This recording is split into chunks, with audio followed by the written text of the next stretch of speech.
disembuhkan dengan membaca Quran. Ini menurut Imam Ibnu Qayyim. Sedangkan beberapa tokoh dari Muslim dan jadi seorang mu'alaf seperti Profesor Maurizil Busairi, dia salah satu profesor yang meneliti tentang murninya ketika Fir'aun, dia menemukan muminya Fir'aun di dalam penelitian sesuai dengan Quran yang diceritakan di dalam Quran. Dia menemukan bahwa di situ benar-benar diceritakan bahwa Fir'aun adalah dari ribuan tahun, sehingga salah satu tokoh dari orang Muslim yang masuk Islam. Hadirin rahimahullah. Ada juga salah satu profesor Kait Mori, seorang ahli embriologi, seorang ahli biologi, seorang profesor di bidang kandungan.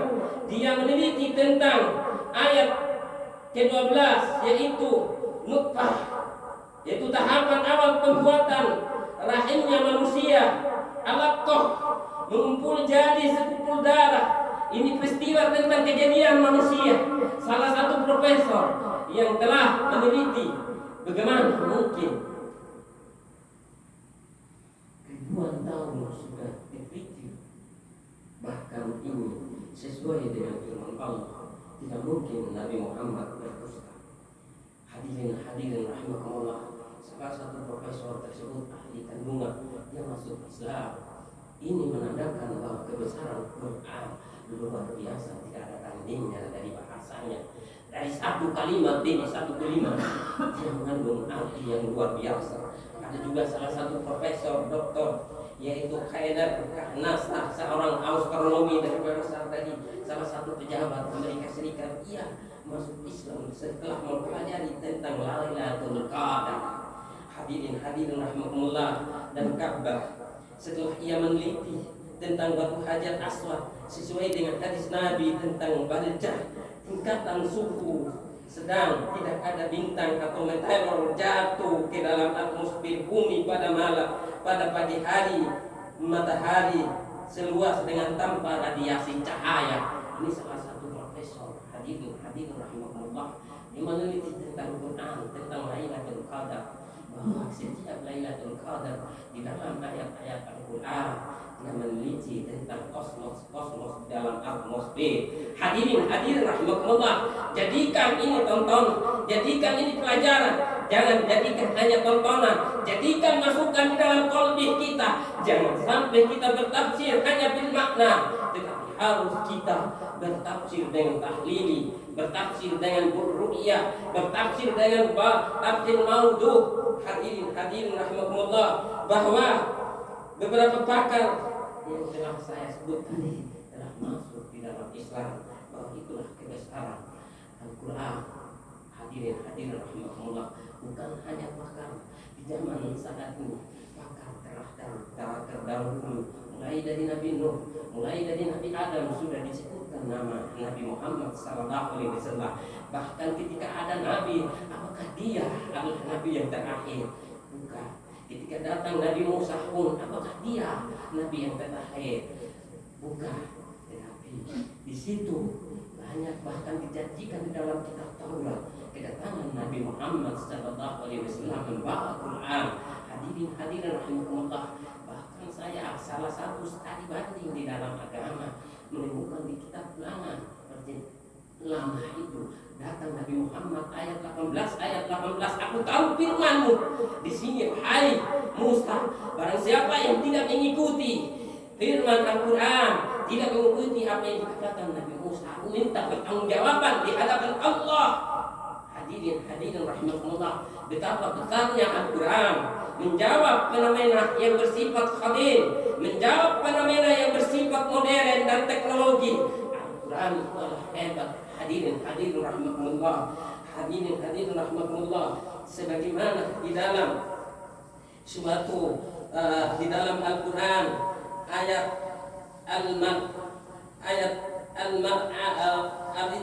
ayat 4 mengatakan tajrudul malaikatu waruh ilaihi fi yaumin kana miqdaruhu khamsina albasanah. Artinya malaikat dan Jibril naik menghadap kepada Tuhannya sehari yang kadarnya 5.000 tahun.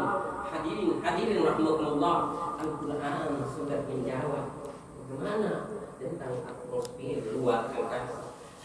Hadirin rahmatullah, bahwa angkasa kecepatan matahari, sinar matahari saja dengan 3.000 kilometer per detik dibandingkan dengan kecepatan nur cahaya para malaikat 5.000 tahun, perbandingan dengan 1 hari 1 malam. Hampir langsung bertemu dengan Allah, melaporkan semua amal kebaikan dan keburukan manusia. Hadirin rahmatullah, sangat ketika kita melanggar dari syariat, jangan sampai kita selalu melanggar agar tidak dicatat sebagai amal perbuatan jelek. Jadilah selalu membaca Al-Quran menjadi amal ibadah. Jangan sampai kita lengah dan melanggar isi Quran. Karena apabila kita melanggar satu kalimat pun, maka kita akan terlena. Sebagaimana iblis pun melanggar hanya satu kalimat di dalam Al-Baqarah. Dia hanya membenci pada Nabi Adam, tapi dia dikeluarkan oleh Allah karena dia menyombong dirinya, menyombongkan diri, mengaku dirinya bahwa dia adalah manusia yang paling alim di hadapan Allah, insan paling alim. Akhir diusir oleh Allah. Hadirin rahmatullah, bahwa Quran, kedatangan Quran ini menjawab semua dari zaman ke zaman.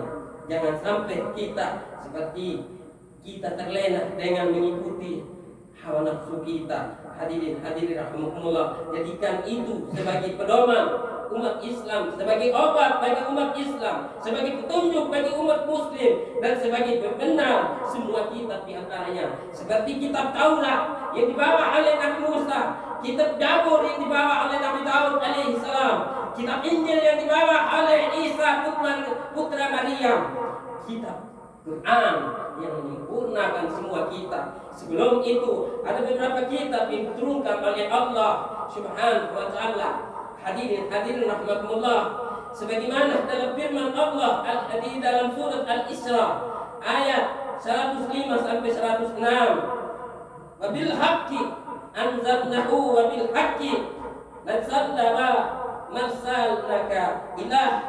ila mubassirah wa nadhirah.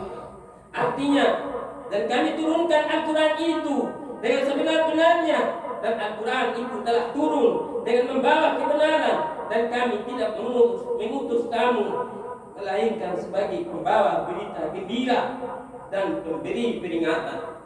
Hadirin rahmatullah, bahwa kita ketahui turunnya Al-Quran ini adalah sebagai obat, sebagai kabar gembira, sebagai peringatan bagi kaum muslimin.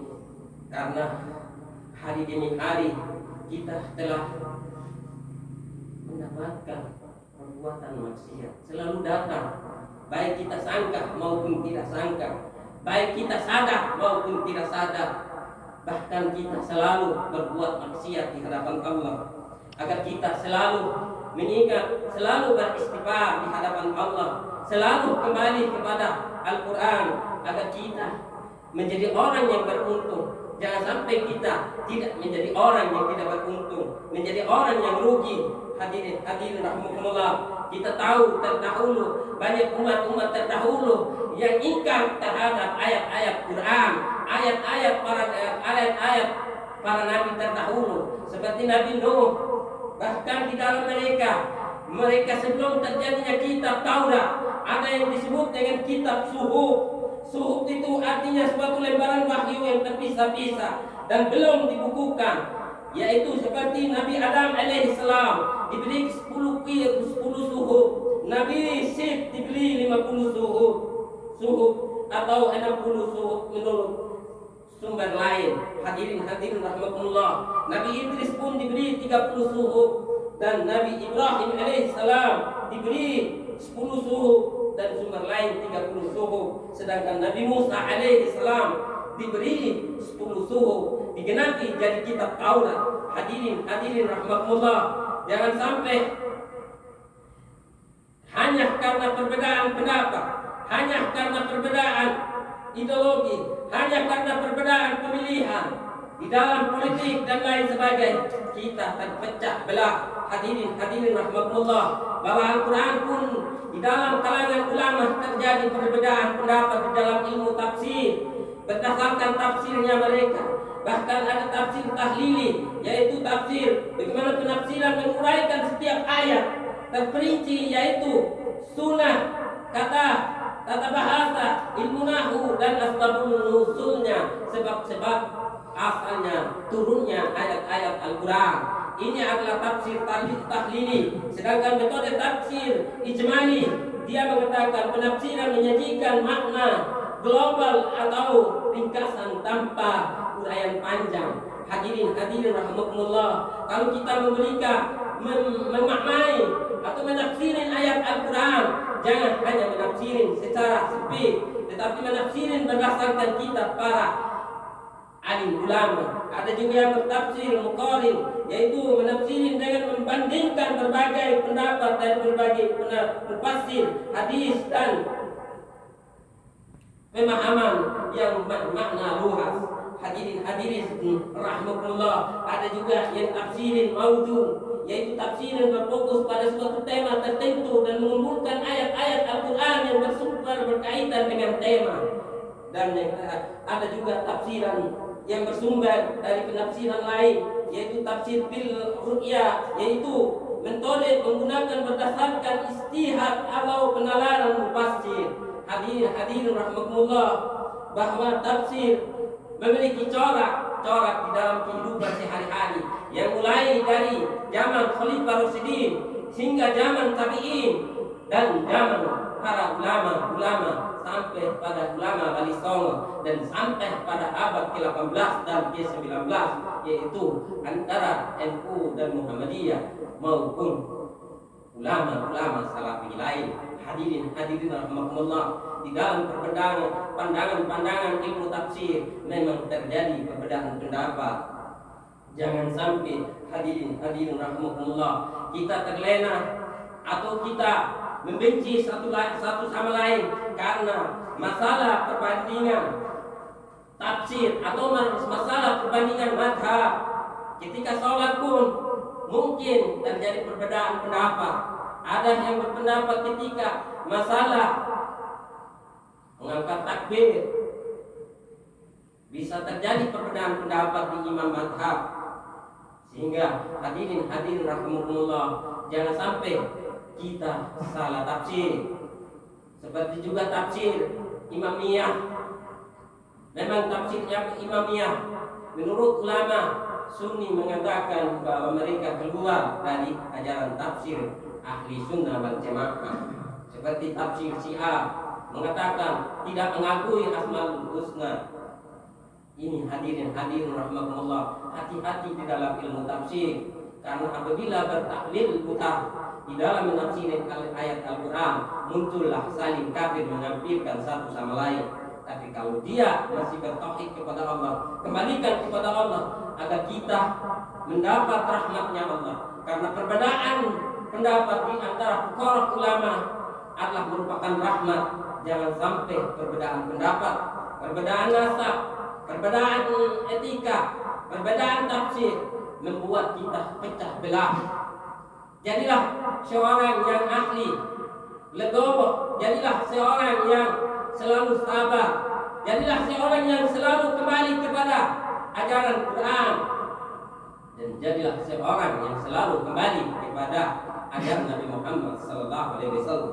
Hadirin rahimahullah, Nabi Muhammad sallallahu alaihi wasallam sebelum akhir hayatnya beliau memesan kepada umatnya, bahkan ketika rohnya mau dicabut, umatku sampai 3 kali. Hadirin rahimahullah, bagaimana Nabi Muhammad sebagai nabi yang terakhir, sebagai nabi yang ummi, sebagai nabi yang memberikan dari alam jahiliyah menuju alam teknologi sampai kita rasakan ini. Marilah kita selalu introspeksi diri. Marilah kita selalu menghidupkan sholat sunnah, menghidupkan membaca Al-Quran, menghidupkan selalu berzikir, menghidupkan selalu berselawat kepada Nabi Muhammad. Bukan hanya berselawat di saat kita sholat 5 waktu, Bukan hanya kita bersalawat di saat sholat sunnah saja, bukan hanya kita bersalawat ketika masuk masjid saja, bukan hanya kita bersalawat ketika berkorban, tapi selalu setiap saat kita bersalawat kepada Nabi Muhammad SAW, agar apapun godaan-godaan yang datang dalam diri kita, marilah kita selalu introspeksi, kembalikan kepada Allah. Jangan sampai kita di luar dari ajaran agama Islam. Dekatlah para alim ulama, sehingga apa yang dinasihati oleh alim ulama menjadi pedoman di kehidupan kita. Tidak mungkin seorang alim ulama lari dari ajaran Quran. Tidak mungkin seorang ulama lari daripada syariat Islam, kecuali seorang ulama yang bertafsir mutakhir, menghalalkan, seperti ada pernikahan mut'ah. Ini adalah tafsiran Syiah. Memang di dalam kitab Abu Daud ada, tetapi lemah hadisnya. Hadir rahimahullah. Jangan sampai ada seorang ustaz memberikan pendapat istri orang dijadikan istri sementara. Ini adalah salah dalam ilmu tafsir, salah dalam takwil, karena di dalam ada aliran Syiah yang selalu memberikan tafsiran yang salah. Hadirin rahimahullah, bahkan mengakui bahwa Tuhan itu seperti makhluk. Hadirin rahimahullah, karena penafsiran ayat Al-Quran, ketika ada ayat Al-Quran mengatakan Allah turun tangan, mereka menafsiri bahwa Allah benar-benar punya tangan. Ini hati-hati dalam ilmu tafsir, ini hati-hati dalam pemikiran, ini hati-hati dalam suatu nafsu. Jangan sampai qalbi kita dikebuli dengan nafsu kita. Ketika beralih kepada nafsu keinginan dunia, sehingga menghalalkan segala cara, jangan sampai langgar dari syariat-syariat para nabi, langgar dari syariat-syariat nabi terdahulu dan syariatnya Nabi Muhammad SAW. Mudah-mudahan dengan khotbah singkat ini pada siang ini, semoga kita semua dihindarkan dari semua tafsiran-tafsiran yang di luar daripada syariat agama Islam. Hadirin rahimahullah, aqulu hada wa astaghfirullah lakum wastaghfiru innahu ghafurur rahim.